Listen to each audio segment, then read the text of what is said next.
Hello guys, today we are going to do chapter number 17 probability. तो probability means हुआ प्रायिकता, आसान भाषा में इसको संभावना कहते हैं। किसी चीज़ के होने ना होने की संभावना कितनी है ये हम probability से कैलकुलेट करेंगे। जैसे लेट्स एन एग्जांपल, जैसे today will be a hot day, आज गर्म दिन होगा कि नहीं होगा। अब इसकी कितनी संभावना है कि आज गर्म दिन होगा कि नहीं होगा, तो इसको हम कैलकुलेट करते हैं प्रोबेबिलिटी से। तो उसको कैलकुलेट करने के लिए हमें कुछ पीछे के डेज भी लेने पड़ेंगे। जैसे इट मे रेन टुमारो, क्या कल वर्षा होगी इसको, या फिर there is a chance of his standing first in examination, कि कितने चांसेस है कि ये फर्स्ट एग्जामिनेशन। जैसे आपकी क्लास में अगर पूछा जाए कि कौन फर्स्ट आएगा इस बार, तो आप भी कहेंगे कि ये आ सकता है वो आ सकता है, बट श्योर होके किसी भी नहीं कह सकते वही आएगा। कोई भी आ सकता है, जो वीडियो सुन रहा है वो भी फर्स्ट आ सकता है अगर वो मेहनत करे तो, ठीक है ना। तो इसी को हम निकालने के लिए हम प्रोबेबिलिटी का यूज़ करते हैं। प्रोबेबिलिटी किसी चीज़ के होने की संभावना की कैलकुलेशन करने के में हेल्प करता है। तो उसके लिए हमें कुछ टर्म्स रिलेटेड टू प्रोबेबिलिटीज़ हैं, उसको हमें डिस्कस करने होंगे। तो पहला एक्सपेरिमेंट। तो प्रोबेबिलिटी हमें कैलकुलेट करने के लिए पहले हमारे पास एक्सपेरिमेंट होने चाहिए। एक्सपेरिमेंट मतलब पीछे के कुछ रिज़ल्ट हों जिसके बिहाफ पे हम संभावना लगा सकें। जैसे मैंने बताया कि कौन बच्चा फ़र्स्ट आएगा, तो जो लास्ट ईयर फर्स्ट आया था उससे लास्ट ईयर फर्स्ट आया था, तो उसके होने की ज़्यादा संभावना है। तो हमें उस एक्सपेरिमेंट के द्वारा ही पता लगेगा कि कौन फर्स्ट आएगा और कौन नहीं आएगा। फिर आता है रैंडम एक्सपेरिमेंट। तो रैंडम एक्सपेरिमेंट ऐसे एक्सपेरिमेंट हैं जो मतलब किसी चीज़ जो बिल्कुल मतलब से हम किसी चीज़ को आउटकम्स जो निकालते हैं वो बिल्कुल सेम है। जैसे अब हेड, ये एक सिक्का है, सिक्का जब हम उछालेंगे तो हेड भी आ सकता है टेल भी आ सकता है। और या हम लीडो का डाइस उछालते हैं तो वह हेड आएगा या टेल आएगा। मगर जब हम बॉल उछालेंगे तो बॉल आएंगे तो बॉल तो सीधी एक नीचे गिरेगी, उसमें तो कुछ वो नहीं आएगा। रैंडम एक्सपेरिमेंट मतलब कुछ भी आ सकता है, ठीक है ना। तो अगर if the result of the experiment is not certain, मतलब हमेशा रिजल्ट वही सर्टेन ना हो, फिक्स ना हो। जैसे हम सिक्का उछालेंगे तो हमेशा रिजल्ट हमारा अलग अलग आएगा। लीडो का डाइस उछालेंगे तब भी हमारा रिजल्ट बार बार अलग अलग आएगा, उसको हम रैंडम एक्सपेरिमेंट कहते हैं। और बॉल उछालेंगे तो हर बार रिजल्ट एक ही आएगा, ठीक है ना। या और कुछ भी अगर हम उछाल दें, डब्बा उछाल दें, तब भी हमारा रिजल्ट एक ही आएगा। तो बार बार अलग अलग रिजल्ट जो आते हैं उसको हम रैंडम एक्सपेरिमेंट कहते हैं। ट्रायल्स मतलब एक ऐसी एक्टिविटी जिसके द्वारा हम ये एक्सपेरिमेंट करते हैं, उसको हम ट्रायल कह देते हैं। आउटकम्स मतलब वो हुआ जो हम एक्सपेरिमेंट करने के बाद जो हमें मिल जाए। जैसे हमने सिक्का उछाला, हेड जो आया तो हेड हमारा आउटकम्स हो गया, या टेल आता है तो टेल हमारा आउटकम्स हो गया। या अगर हम डाइस उछालते हैं तो डाइस में अगर 2 आया, 3 आया या 5 आया तो वो हमारे आउटकम्स हो गए। अब आ गए equally like outcomes. Equally like मतलब ऐसे आउटकम्स जो हमेशा इक्वल हो।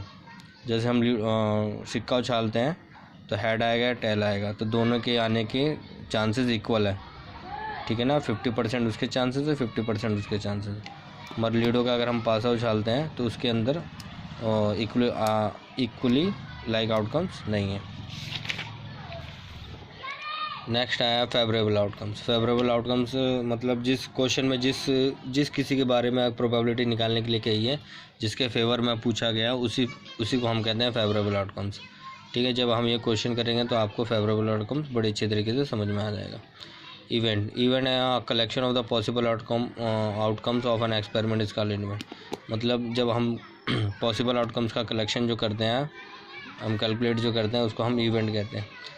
तो इवेंट भी आपको समझ में आएगा। नेक्स्ट नीचे हम क्वेश्चन करेंगे प्रोबेबिलिटी ऑफ एन इवेंट। किसी भी इवेंट की प्रोबेबिलिटी निकालने के लिए फार्मूला है, और ये फार्मूला आपको अच्छी तरीके से याद कर लेना। पी डिनोट करता है प्रोबेबिलिटी को, ई डिनोट करता है इवेंट को। प्रोबेबिलिटी ऑफ इवेंट क्या होता है? नंबर ऑफ फेवरेबल आउटकम्स और total number of possible outcomes. ये फार्मूला आपको अच्छी तरीके से याद रखना है। हर क्वेश्चन के अंदर ये फार्मूला आपको लिखना है, तब आपको प्रोबेबिलिटी में मार्क्स मिलते हैं, ठीक है ना। इस फार्मूले को हमेशा आपको यूज़ करना है, ठीक है। अब आते हैं हम एग्जांपल पे। एग्जांपल आपको समझ में आएगा तो आप क्वेश्चन नंबर फर्स्ट आराम से कर लेंगे, सेकंड भी कर लेंगे। लिखा है there are the 3 blue 21 red and 5 black marbles in a bag. एक बैग के अंदर 3 नीली गेंदे, 21 लाल गेंदे, 5 काली गेंदे नहीं मार्बल्स मतलब कंचे हैं। If a marble is drawn from the bag without looking into the bag then what the probability that the marble is blue. अगर बिना बैग में देखे, बिना झांके अगर हमने उसमें से कंचा निकाला, मार्बल निकाला, तो क्या संभावना है उसके ब्लू होने की। तो आपको सबसे पहले देखो, हमने जो फार्मूला याद किया था प्रोबेबिलिटी ऑफ इवन क्या था, number of favourable outcomes total number of possible outcome. तो पहले हमें सबसे पहले total number of possible outcomes लिखने हैं, ठीक है ना। तो ये आपको इतना बड़ा नहीं लिखना, आपको लिखना है total number of possible outcome. तो इसका मैं सॉल्यूशन यहाँ करा देता हूँ एग्जाम्पल नंबर फर्स्ट का। तो आपको लिखना है total number of possible outcomes. तो टोटल नंबर पॉसिबल आउटकम मतलब कितनों में से निकालना है, 3, 21, 5। तो हमारे पास टोटल बॉल है 3, 21 और 5। तो हमारे पास टोटल बॉल हो गए 29, ठीक है।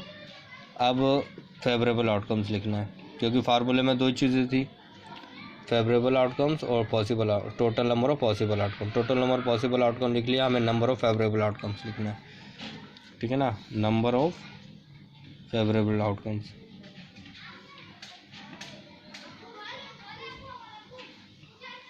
तो फेवरेबल आउटकम्स मतलब किसके बारे में पूछा है, वही होता है फेवरेबल। पूछा है ब्लू के बारे में, तो फेवरेबल आउटकम हो गया ब्लू। ब्लू की कितनी हमारे पास बॉल थी, ब्लू की हमारे पास 3 बॉल थी, ठीक है। बस ये आपका हो गया। अब आपको PE जो हमारा फार्मूला था, ठीक है ना। तो E की जगह क्या है, क्या इवेंट है हमारा इवेंट है getting a blue ball, getting a blue ball नहीं मार्बल। तो ये आ गया। अब ऊपर मैंने बताया था क्या फार्मूला था, number of favourable outcome, number of, पूरा आपको फार्मूला लिखना है फेवरेबल आउटकम्स, और नीचे लिखना है total number of possible outcome. तो यही फार्मूला मैंने लिखा है, जगह नहीं थी मैंने छोटा सा लिख दिया, मगर आपको पूरा याद रखना, पूरा लिखना है। फार्मूला लिखोगे तब भी आपको एक 1 मार्क्स तो मिल ही जाएगा। तो फेवरेबल आउटकम्स कितने हैं, 3, और टोटल कितने हैं, 29, और ये हो गया आंसर। बहुत इजी क्वेश्चन, सारे क्वेश्चन इसी तरीके से आपको करना, ठीक है। तो मैंने अभी एग्जांपल में फर्स्ट कराया है, उसी तरीके से हम आगे भी करने हैं। तो आज के लिए इतना ही, कल हम पूरी एक्सरसाइज को कंप्लीट करेंगे, और आपसे जहाँ तक हो सके इसको आप कंप्लीट कर सकते हैं एग्जांपल की हेल्प से, ठीक है। ज़्यादा से ज़्यादा आप कोशिश करिए कि सेल्फ करिए। Okay, have a nice day, best of luck.